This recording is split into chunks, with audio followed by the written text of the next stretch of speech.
Hello, everybody. Welcome back to Living Life Dial Style. This is where we do the crazy stuff. Oh, Lord, see, already we had an earthquake and the camera moved. Did y'all see that? Can everybody see my saw here? Huh? Can everybody see this? Um, let me tell you what the story is behind this echo, whatever you want to say. Um, about 3 years ago, listen to this. Now, this is funny. 3 years ago, see that pool line over there? I had bought that pool line. I've had that thing for probably 7 or 8 years. And from day one, from from day one when I bought that saw, it never wanted to run right. It would kill on me, and then it would bog when you was trying to give it gas and everything. And I tried everything, man. I tried adjusting it. I tried doing all kind of crazy stuff, and I could never get it to work right. And so finally I said, one Christmas, I said, I'm going to buy me a new chainsaw. So what I did is I went out and bought this Echo Timberwolf 3 years ago, and it's never been cranked. This thing's got dust laying on it. Look at that dust. It's got dust on it. It's been sitting in my garage. And in the process of going to buy this, I had ordered a new carburetor for the pool line. And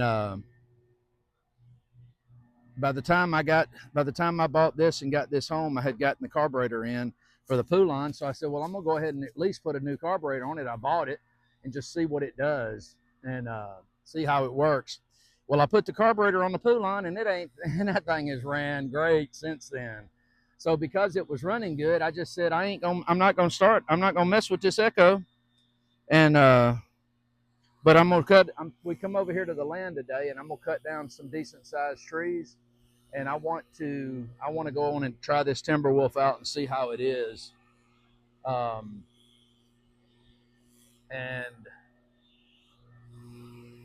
my son has got my attention. He's coming over here with the blower. We had to blow our road off the driveway because we got so many leaves on it that you can't get up it in the truck. And now he's going down the road that comes to our land. I'm gonna come back to you in just a minute. All right, guys, we're fixing to crank up the Echo Timberwolf for the first time. I'm telling my son what to do. All right, it says push the decompression button on top of it. No, this is it. Yeah, it's already been pushed, I think. Yeah, it's already pushed. All right, then pull the choke out. All right. We shouldn't need this. Pull starter handle until engine almost starts up to 5 times.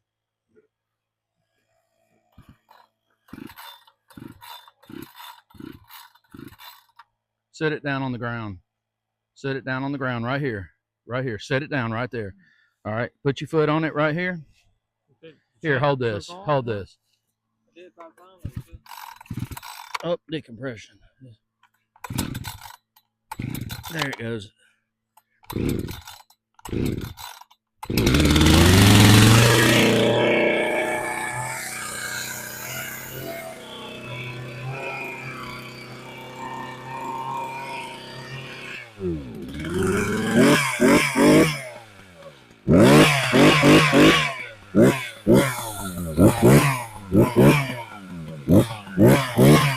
This thing's gonna be a beast, y'all.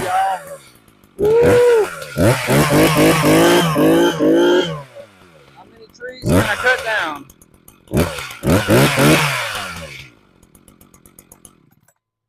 All right, that's good. Yeah, it has a compression button that you mash when you're getting ready to crank it.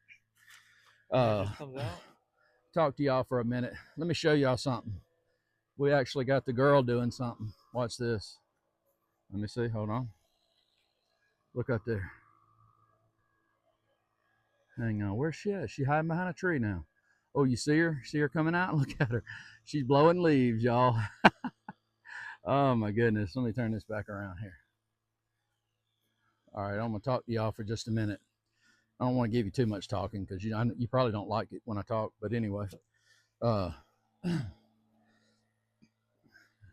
we cut that tree down up at the bunkie. We dropped it and everything. And Stephen and Michelle, they were really freaked out about it. I mean, a lot of people were. And but see, I'm the type of guy. The way I do things, I go by averages and numbers, mathematical averages and things like that.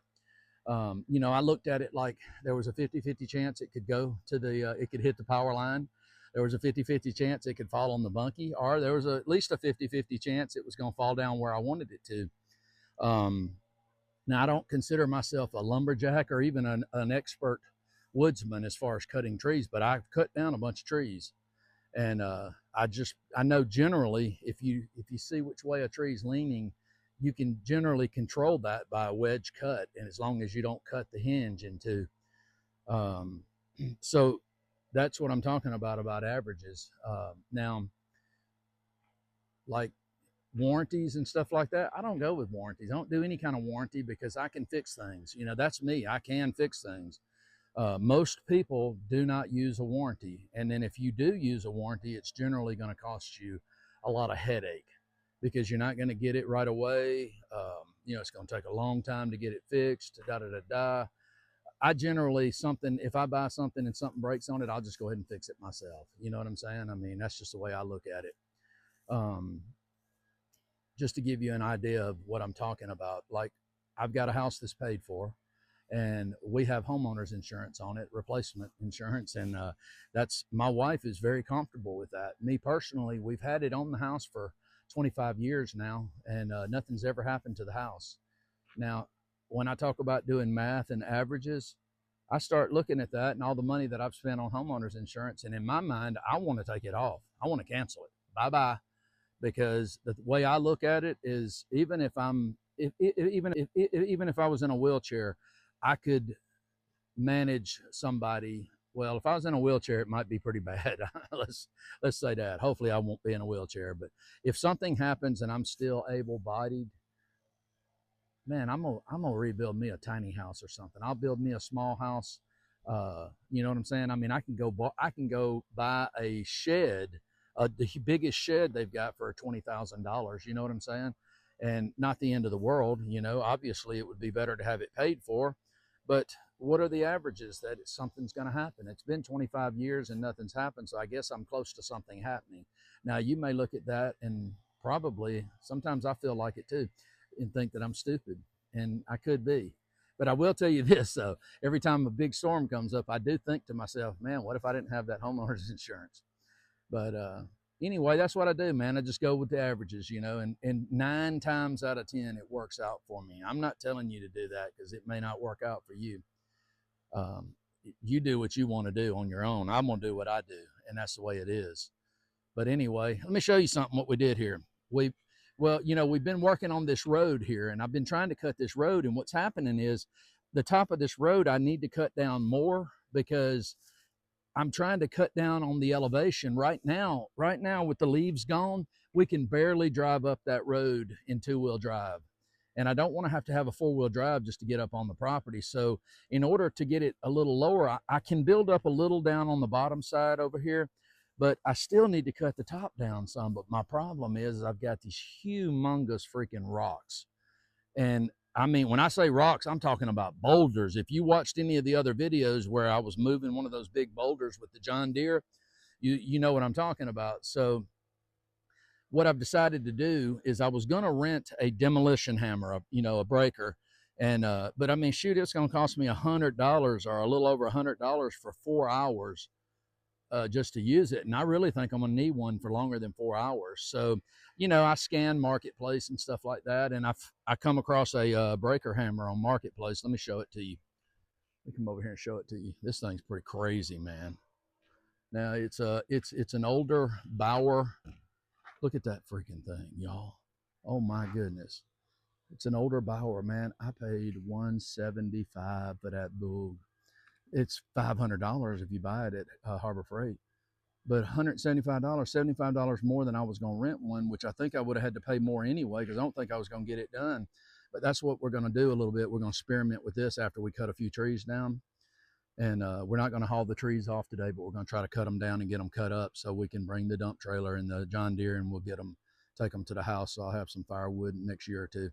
But anyway, look at that thing. That is a beast. So I'm going to have this generator to run it. That's why I got the generator. But what I'm going to do first is I'm going to go up and I'm going to cut them trees down first. I'm gonna cut them trees down up top first, and that's Michelle's blowing out just to so we can see what needs to be done on the land. You know, so many leaves have fallen now, it's ridiculous. But we could, a bush hog would probably work better, you know, something like that. But I'm letting her have something to do. She wanted to do something, so we're gonna give her something to do. But anyway, let me show you this. Stephen, let's get the grab the chainsaw and this wedge right here. Grab the wedge in there, the wedge in the chainsaw. Let's start walking up, y'all. What we're gonna do is, you see this tree right here leaning? Let me show you. This is on my list too. See this tree right here? Look at it as it goes up. See that? See where it ends right there? It's dead. All right, but see, look over here again. Oh no, oh no.